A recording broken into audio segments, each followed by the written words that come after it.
સ્વાગત છે। હું છું હેપી અને હવે જોઈએ આજના મુખ્ય સમાચાર। અરવલ્લી જિલ્લાના મોડાસા તાલુકાના બાયલ ગામમાં શ્રી બાબા રામદેવ પરિવાર આશ્રમ કુટીર ખાતે સેવાભાવ અને સમાજ સેવાનું અનોખું ઉદાહરણ જોવા મળ્યું। રાધેશ્યામભાઈ નાથાભાઈના સહયોગથી 100 બહેનોને સાડીઓનું નિઃશુલ્ક વિતરણ કરવામાં આવ્યું હતું।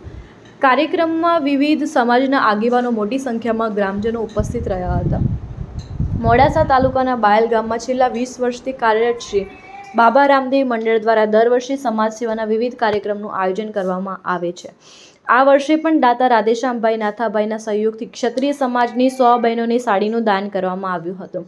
કાર્યક્રમમાં પ્રજાપતિ શકરાભાઈ, ડાયાભાઈ, કોદરભાઈ, પૂજાભાઈ મકવાણા, એમતાભાઈ મકવાણા, સંજયસિંહ પટેલ, જયંતિભાઈ, રજુસિંહ સહિત અનેક આગેવાનો ઉપસ્થિત રહ્યા હતા। શ્રી બાબા રામદેવ મંડળ છેલ્લા 2 દાયકાથી ભજન કીર્તન, ધાર્મિક કાર્યક્રમો અને સમાજ સેવાની પ્રવૃત્તિઓ સાથે જોડાયેલું છે। મંડળ દ્વારા જરૂરિયાતમંદ પરિવારોને આર્થિક સહાય, ભૂખ્યાઓને ભોજન, તરસ્યાઓને પાણી તેમજ વિવિધ સેવાકીય કાર્યો સતત કરવામાં આવે છે અને મંડળમાં દાતાઓના સહયોગથી અંદાજે 2 લાખ રૂપિયાનું ભંડોળ એકત્ર કરવામાં આવ્યું છે, જેનો ઉપયોગ સેવાકીય પ્રવૃત્તિઓમાં કરવામાં આવે છે। આશ્રમમાં સમયાંતરે સંતો મહંતોનું પણ આગમન થાય છે। પૂજ્ય સંત સાધ્વી સિદ્ધિદાસજી મહારાજના આશીર્વાદ હેઠળ આશ્રમમાં ધાર્મિક અને સામાજિક પ્રવૃત્તિઓ સતત યોજાઈ રહે છે। ક્ષત્રિય સમાજ, પ્રજાપતિ સમાજ, પટેલ સમાજ સહિત વિવિધ સમાજના લોકો મંડળ સાથે જોડાઈ સેવાકીય કાર્યક્રમમાં સહભાગી બને છે। રિપોર્ટર હસમુખ વણકર, મોડાસા, અરવલ્લી। આજે આ આશ્રમમાં અષાઢી બીજના નિમિત્તે ભજન મંડળનો કાર્યક્રમ રાખેલ છે। એની અંદર દરેક બહેનોને સાડી આપવામાં આવનાર છે। એના સ્વર્ગસ્થ જ્યોતિબેન નાથાભાઈના નામે અને હસ્તે પટેલ રાધેશ્યામભાઈ અને તેમના પત્ની એટલે મારા પત્ની ઉષાબેનના હસ્તે દરેકને આપવામાં આવશે। દરેકને સ્વર્ગસ્થ જ્યોતિબેન નાથાભાઈ તરફથી હસ્તે રાધેશ્યામભાઈ નાથાભાઈ દરેકને 100 રૂપિયા ટોકન લઈ આમાં જોડાવા માટે પ્રયત્ન કર્યો છે અને એમના તરફથી દરેકને સાડી, બ્લાઉઝ અને ચણિયું દરેકને યુનિફોર્મ તરીકે આપવામાં આવ્યો છે। તેમજ સાથે વિશ્વ ઉમિયા પરિષદ અને અલખ ભજન મંડળના નામનો બેઝ પણ આપવામાં આવે છે કે જ્યારે પણ સંગઠનમાં જવાનું થાય, કોઈ પણ જગ્યાએ ભજન મંડળ થવાનું થાય તો યુનિફોર્મ સાથે એ જોડાઈ અને પોતાના ગામ અને નામ અને અલખ ભજનનું નામ રોશન થાય એવા મારા પ્રયત્નો ચાલુ છે। અહીંયા સિદ્ધિદાસજી મહારાજની અંદર જે આશ્રમ ચાલી રહ્યો છે, આશ્રમની અંદર જે અલખ ભજન મંડળ ચાલે છે તેમાં ઠાકોર સમાજ, પછી પ્રજાપતિ સમાજ, પટેલ સમાજ સૌ અહીંયા આ અલખ ભજન મંડળની અંદર જોડાયેલા છે। સૌ સ્વયંસેવકો પણ સાથે જોડાયેલા છે અને તે અહીંયા ભજન મંડળ દ્વારા અહીંયા દરેકને કંઈક સારી એવી જ્ઞાન મળે।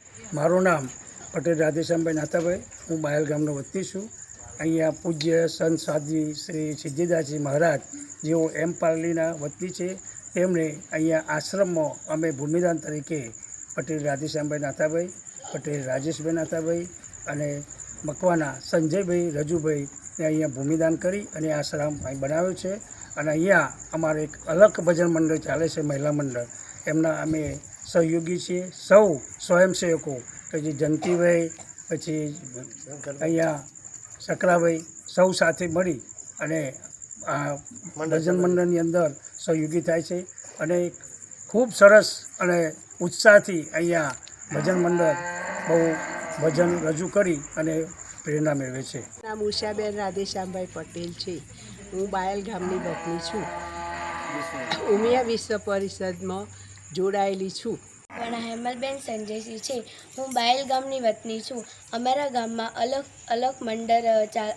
મહિલા મંડળ ચાલે છે, તેમાં અમે 2 વર્ષથી જોડાયા છે। આ મંડળ 30 થી 25 વર્ષ પહેલાંનું ચાલે છે, પણ અમે તે મંડળમાં 2 વર્ષથી જોડાયા છીએ। અમે ધોરણ 10માં અભ્યાસ કરીએ છીએ। અભ્યાસ કરવાની સાથે સાથે ભક્તિ લાઈનમાં પણ જોડાયા છીએ। હું બાયલ ગામની સરપંચ છું। પરમાર કૈલાસબેન લક્ષ્મણભાઈ છે। 30 વર્ષથી ચાલે છે। આજનો શું કાર્યક્રમ છે? આજનું આ કાર્યક્રમ સાડી આપવાની છે। કોણ આપવાનું છે? રાધેશ્યામ સાહેબજી આપવાના છે। કેટલા પ્રોગ્રામ થઈ ગયા અહીંયા? અહીંયા આજકાલ કરતા આશ્રમ બન્યું ત્યાંના પ્રોગ્રામ ચાલુ જ છે। સરપંચ તમે કેટલા મહિના થઈ ગયા તમારા સરપંચ? મારે સરપંચમાં 1 વર્ષ ઉપર થઈ ગયું છે। હા, ગામનું કામ કેવી રીતના ચાલે છે? ગામનું કામ સારું ચાલે છે।